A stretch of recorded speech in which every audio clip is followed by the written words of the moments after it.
मैं प्रधानमंत्री मोदी नहीं, जो वादा करता हूं पूरा करके दिखाता हूं। तेलंगाना में बोले राहुल गांधी। कांग्रेस सांसद राहुल गांधी ने आज तेलंगाना विधानसभा चुनाव के मद्देनजर एक जनसभा को संबोधित किया। इस दौरान उन्होंने बीजेपी और सीएम केसीआर पर जमकर निशाना साधा। तेलंगाना विधानसभा चुनाव के मद्देनजर राहुल गांधी आज तेलंगाना के दौरे पर हैं। यहां नगर कुर्न में उन्होंने एक जनसभा को संबोधित किया। इस दौरान गांधी ने प्रदेश के सीएम केसीआर पर जमकर निशाना साधा। उन्होंने कहा कि हमने तेलंगाना का सपना देखा था। सपना था कि तेलंगाना की जनता इस प्रदेश में राज करे, लेकिन पिछले 10 साल से तेलंगाना की जनता नहीं, सिर्फ एक परिवार का प्रदेश में राज है। यह परिवार मुख्यमंत्री का है। राहुल गांधी ने अपने संबोधन में कहा कि सीएम केसीआर पहले मुख्यमंत्री पद को बाय बाय बोलेंगे, फिर उनसे जनता से लूटे गए पैसे पर सवाल पूछा जाएगा। उन्होंने कहा कि प्रदेश की जनता का जितना पैसा केसीआर ने लूटा है, उतना पैसा कांग्रेस पार्टी आपकी जेब में वापस डालने जा रही है। राहुल गांधी यहीं नहीं रुके, उन्होंने केंद्र सरकार और बीजेपी को भी निशाने पर लिया। कांग्रेस नेता ने कहा कि हम पूरे देश में बीजेपी का टायर पंचर करने जा रहे हैं। पहले हम तेलंगाना, मध्य प्रदेश, राजस्थान और छत्तीसगढ़ में जीतेंगे, फिर 2024 में देश जीतेंगे। बीजेपी के नेता तेलंगाना में आकर कहते हैं कि अगर हमारी सरकार तेलंगाना में बनेगी तो हम ओबीसी मुख्यमंत्री बनाएंगे। राहुल गांधी ने कहा कि अरे भाई, यहाँ आपको 2% वोट मिलेगा, मुख्यमंत्री कैसे बनाओगे। गांधी ने पीएम मोदी को निशाने पर लेते हुए कहा कि मैं प्रधानमंत्री नरेंद्र मोदी नहीं हूँ, जो वादा करता हूँ तो उसे पूरा करके दिखाता हूँ। पीएम नरेंद्र मोदी ने कहा था कि पीएम बनाइए, 15 लाख रुपए हर बैंक खाते में डालूंगा। आपके खाते में 1 रुपया नहीं आया और अडानी के बैंक खाते में लाखों करोड़ों रुपए चले गए। आपको बता दें कि तेलंगाना में एक चरण में पूरे राज्य में 30 नवंबर को वोट डाले जाएंगे, वहीं 3 दिसंबर को चुनावी नतीजे आएंगे। Bureau report, यस्ट India news. वो कानून अदानी जी की मदद करने के लिए। हिमाचल प्रदेश में आप जाइए, सेब का पूरा बिजनेस अदानी जी के हाथ में। जम्मू कश्मीर जाइए, वहां पे सेब का बिजनेस अदानी जी के हाथ में। तो जो भी वो करते हैं, अदानी जी के लिए, देश के सबसे बड़े 2-3 उद्योगपतियों के लिए करते हैं। और जो भी हम करते हैं, हम किसानों के लिए करते हैं, मजदूरों के लिए करते हैं, आदिवासियों के लिए करते हैं, दलितों के लिए करते हैं, पिछड़ों के लिए करते हैं। सीधी सी बात, मनरेगा देख लीजिए। हम मनरेगा लाए, लोकसभा में प्रधानमंत्री ने देश के सब मजदूरों का अपमान किया, कहा कि मनरेगा बिल्कुल बेकार प्रोग्राम है। भोजन का अधिकार हम लाए, कर्जा माफी हमने की। क्यों? क्योंकि हम जानते हैं कि जब तक हम गरीबों की मदद नहीं करेंगे, कमजोर लोगों की मदद नहीं करेंगे, तब तक ये देश खड़ा नहीं हो सकता, ये देश प्रगति नहीं कर सकता है। अब देखिए, छत्तीसगढ़ में हमने वायदा किया था 2,500 रुपए प्रति क्विंटल। सही बात है? सही बात है ना? आज क्या रेट है? आज 2500 है क्या? कितना ज्यादा? कितना है? 2640। और यहां सारे लोग जानते हैं कि आज 2640 है। कांग्रेस पार्टी ने वायदा किया था 2,500 का, और आने वाले समय में जाके वो 3,000 तक पहुंचेगा। सब जानते हैं, पूरा प्रदेश जानता है। अब इसका क्या फायदा है? सबसे पहले किसानों की मदद होती है, मजदूरों की मदद होती है। अब जब किसान के जेब में पैसा आता है, वो उस पैसे का इस्तेमाल गांव में करता है, गांव में वो अपना पैसा डालता है, कुछ खरीदता है, और पूरी गांव की अर्थव्यवस्था बढ़ती है। बीजेपी की सरकार क्या करती है? वही पैसा जो हम किसान को देते हैं, 2,500 प्रति क्विंटल लाखों किसानों को हमने जो दिया, वही पैसा बीजेपी अदानी को दे देती। क्या अदानी अपने पैसे को गांव में डालता है क्या? क्या अदानी अपने पैसे को गांव में खर्च करता है क्या? नहीं। अदानी आपका पैसा उठा के विदेश में, लंदन में, अमेरिका में अपना पैसा खर्च करता है।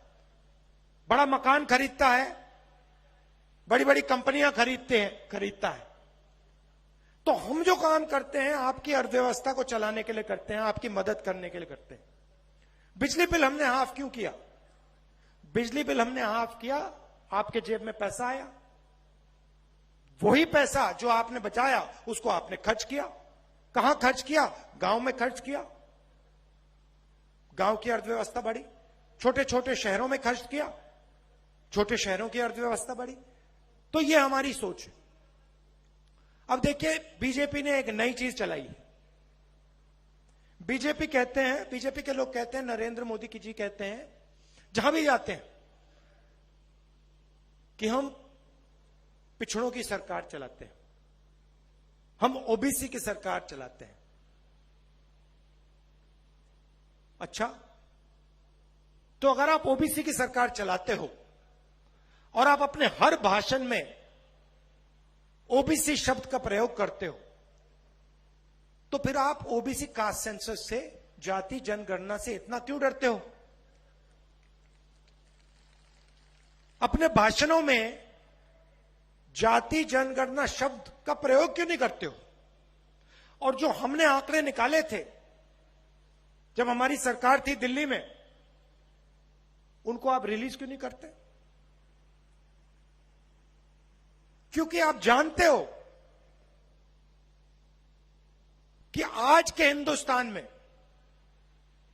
जितनी भागीदारी ओबीसी वर्ग की होनी चाहिए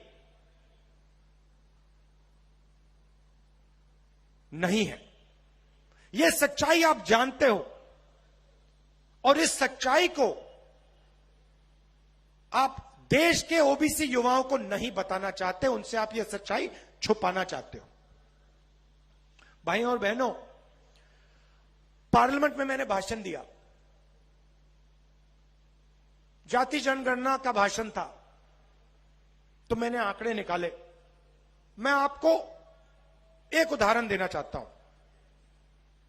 नरेंद्र मोदी जी कहते हैं ओबीसी की सरकार चलाते हैं। यह आंकड़ा आप सुन लीजिए, और देश के सब ओबीसी युवाओं को यह सुनना चाहिए, क्योंकि आपके भविष्य की बात, आपके रोजगार की बात हो रही है। तो जो भी ओबीसी वर्ग के लोग हैं, आप अच्छी तरह सुनिए। मैंने ये पार्लियामेंट में सवाल पूछा था, आंकड़ा रखा था, बीजेपी के लोग चुप हो गए, एक शब्द नहीं बोल पाए। वही लोग जो ओबीसी की सरकार चलाते हैं। भाइयों और बहनों, हिंदुस्तान की सरकार को 90 अफसर चलाते हैं। आप गलतफहमी में मत होइए। लोकसभा के एमपी, राज्यसभा के एमपी सरकार को नहीं चलाते हैं। हिंदुस्तान सरकार में 90 आईएएस ऑफिसर्स हैं, जिनको secretary to government of India कहा जाता है, कैबिनेट सेक्रेटरी कहा जाता है। ये सरकार को असलियत में चलाते हैं। सारे के सारे निर्णय ये लेते हैं।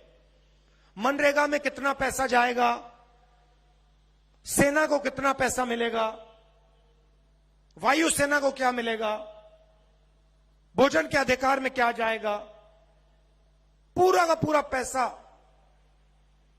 सारे के सारे निर्णय ये लेते हैं। 90 लोग हैं। अब मैं आपसे पूछना चाहता हूं, इन 90 लोगों में से जो हिंदुस्तान की सरकार को चलाते हैं, रीढ़ की हड्डी जो है, सारे के सारे निर्णय लेते हैं, इन 90 लोगों में से पिछड़े वर्ग के कितने लोग हैं? भाई और बहनों, 3।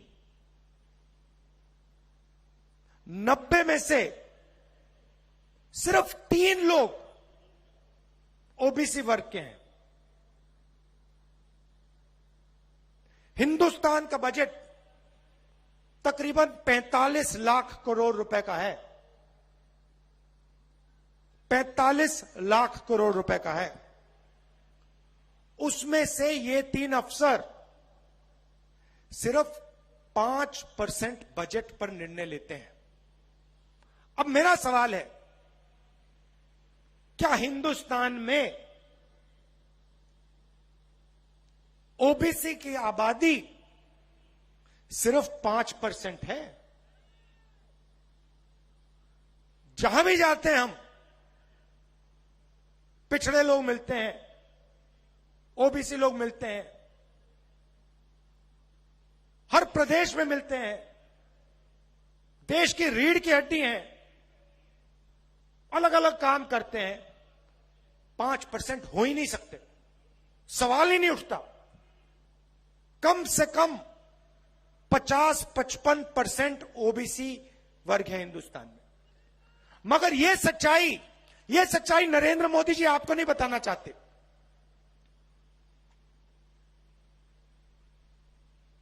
ओबीसी वर्ग को जागरूक होना पड़ेगा। आपको ठगा जा रहा है। आपकी आबादी 50% से ज्यादा है, मगर हिंदुस्तान को चलाने में आपको 5% भागीदारी भी नहीं मिल रही। और जब मैंने यह सवाल नरेंद्र मोदी जी के सामने पूछा, और मैं आज फिर पूछ रहा हूं, नरेंद्र मोदी जी, आपने इस सवाल का जवाब क्यों नहीं दिया कि हिंदुस्तान में 50% ओबीसी वर्ग है, उनको 5% बजट में भागीदारी मिल रही है। आप 24 घंटे कहते हो ओबीसी की सरकार चला रहा हूं, आप झूठ कहते हो। आपकी सरकार ओबीसी की सरकार नहीं है, और यह बात हर ओबीसी युवा को समझनी होगी। मैं आपके भविष्य की बात कर रहा हूं। आपके साथ नरेंद्र मोदी जी और बीजेपी अन्याय कर रहे हैं, और पहला कदम आपके लिए, पहला कदम जाति जनगणना है। उसके बाद पूरे देश को पता लग जाएगा ओबीसी की आबादी, सच्ची आबादी कितनी है। नरेंद्र मोदी जी अपने एक भी भाषण में यह बात नहीं उठाते। प्रेस वाले तो उनसे सवाल पूछ नहीं सकते, प्रेस कॉन्फ्रेंस तो कभी करते नहीं है। मगर अगर आप कभी उनकी मीटिंग में, जो टीवी पे देख रहे हैं ओबीसी युवा, आप कभी उनकी मीटिंग में जाओ तो उनसे आप एक सवाल पूछो, चिल्ला के पूछो, नरेंद्र मोदी जी, आप जाति जनगणना से क्यों डरते हो? कांग्रेस पार्टी ने जो जाति जनगणना के जो आंकड़े थे वो निकाले, उनको आप रिलीज क्यों नहीं कर रहे हो? यह सवाल आप पूछिए, ओबीसी युवा आप पूछिए, आपके भविष्य की बात। और मैं आपको बता रहा हूं, सिर्फ छत्तीसगढ़ के ओबीसी युवाओं को नहीं, पूरे देश के हर ओबीसी युवा को, कि हम यह अन्याय नहीं होने देंगे। जाति जनगणना को हम आपके लिए जल्दी से जल्दी करवा देंगे। दिल्ली में सरकार आएगी, जैसे हमने यहां कहा था, 2 घंटे में काम शुरू हो जाएगा। और छत्तीसगढ़ में सरकार आएगी तो छत्तीसगढ़ की सरकार जाति बेस्ड सर्वे करवाएगी और सच्चाई आपके सामने रख देगी। मैंने पिछड़ों की बात की, मैं आदिवासियों की भी बात करना चाहता हूं। अब देखिए, हम आदिवासियों को आदिवासी कहते हैं। आपने देखा होगा, बीजेपी के लोग आदिवासी नहीं कहते, क्या कहते हैं? वनवासी शब्द का प्रयोग करते हैं। शब्दों में बहुत कुछ छुपा होता है भाइयों। वनवासी और आदिवासी बिल्कुल अलग चीजें हैं। आदिवासी का मतलब वो लोग जो हिंदुस्तान के पहले मालिक थे। मतलब ये जो पूरी की पूरी जमीन है, उनके ओरिजिनल मालिक जो इस देश में पहले रहते थे, उनको हम आदिवासी कहते हैं। इस शब्द का मतलब, इस शब्द के अंदर छुपा हुआ मतलब कि आदिवासियों को जमीन का अधिकार मिलना चाहिए। और आदिवासियों की जो संस्कृति है, जो उनका इतिहास है, जो उनका जल है, जो उनका जंगल है, उनकी जमीन है, उसकी रक्षा की जानी चाहिए और उसके हक आदिवासियों को मिलने चाहिए, क्योंकि वो हिंदुस्तान के पुराने पहले मालिक हैं। यह है आदिवासी शब्द का मतलब। वनवासी का दूसरा मतलब है। वनवासी शब्द का मतलब यह नहीं है कि आप हिंदुस्तान के पहले मालिक थे। वनवासी शब्द यह नहीं कहता है कि आपको हक मिलना चाहिए। वनवासी शब्द का मतलब यह है कि भैया आप लोग जंगल में रहते हो। यह फर्क है दो शब्दों में। वनवासी शब्द हिंदुस्तान के आदिवासियों का अपमान है, आप पर आक्रमण है, आपकी संस्कृति पर, आपकी हिस्ट्री पर, आपकी अलग अलग भाषाओं पर यह शब्द आक्रमण है। सच्चा शब्द आदिवासी। अब आदिवासियों के लिए कांग्रेस पार्टी ने क्या किया और बीजेपी क्या करती है? आपने देखा होगा कुछ ही महीने पहले मध्य प्रदेश में एक आदिवासी युवा पर बीजेपी के एक नेता ने पेशाब किया। आपने देखा, वीडियो देखा आपने? यह इनकी सोच है। हमने क्या किया? हम पैसा कानून लाए, आपकी जमीन पर आपको अधिकार दिया, और पैसा कानून और आदिवासी बिल में साफ लिखा था कि अगर आपको आदिवासियों से जमीन लेनी है तो बिना ग्राम सभा से पूछे आप जमीन नहीं ले सकते। यह सबसे जरूरी बात। मतलब चाहे वो कोई भी हो, अदानी हो, कोई भी हो, अरबपति हो,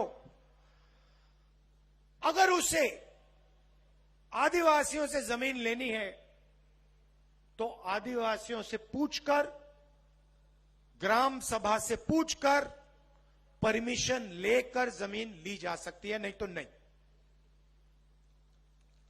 बहुत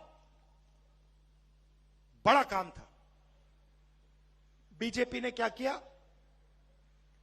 ये जो परमिशन लेने की जरूरत थी, ग्राम सभा से परमिशन लेने की जरूरत थी, इसको उन्होंने रद्द कर दिया। पैसा कानून और आदिवासी बिल को उन्होंने अंदर से खोखला कर दिया। छत्तीसगढ़ में आपकी जमीन नहीं ली जा सकती, क्योंकि हम यहां खड़े हैं, सोनिया जी खड़ी हैं, खारगे जी खड़े हैं, मैं खड़ा हूं, आपके चीफ मिनिस्टर टीएस सिंह, हम सब खड़े हैं, नहीं ले सकते। मगर बाकी देश में नरेंद्र मोदी, उनकी सरकार आदिवासियों से, गरीबों से बिना परमिशन लिए जमीन छीन लेती है। अब देखिए हम आपके लिए क्या करने जा रहे हैं। पहले तेंदुपत्ता की बोरी 2,500 रुपए में की थी, अब हम उसको 4,000 रुपए करने जा रहे हैं। आपके जो माइनर फॉरेस्ट प्रोडक्ट्स हैं, जो जंगल में उगते हैं, उसके लिए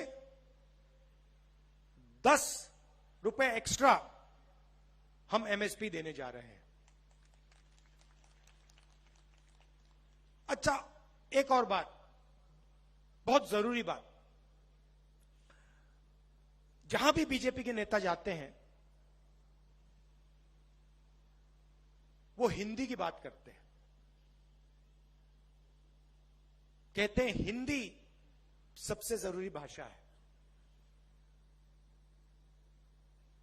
और कहते हैं कि देखिए छत्तीसगढ़ी और अंग्रेजी जरूरी भाषाएं नहीं है। हमारी सोच अलग है। हम कहते हैं हिंदी भी जरूरी है, छत्तीसगढ़िया भी जरूरी है और अंग्रेजी भी जरूरी है। क्यों? क्यों? अगर आपको छत्तीसगढ़ में बातचीत करनी है तो आप छत्तीसगढ़िया का प्रयोग करोगे। अगर आपको यूपी में बात करनी हो, आप यूपी जाओ, मध्य प्रदेश जाओ, तो हिंदी काम आएगी। और अगर आप बाकी दुनिया के लोगों से बात करना चाहो, कोई टूरिस्ट आए उससे आप बात करना चाहो, कोई बड़ी कंपनी का मालिक अमेरिका से आए उससे आप बात करना चाहो, तो फिर अंग्रेजी चलेगी। तो हम चाहते हैं कि आप जहां भी जाओ आप भाषा का प्रयोग कर पाओ और उसका फायदा उठा पाओ। अब आप एक काम कीजिए, किसी भी बीजेपी के नेता से आप पूछ लीजिए, जो स्टेज से 24 घंटा कहते हैं कि भैया अंग्रेजी खराब है, सिर्फ हिंदी होनी चाहिए,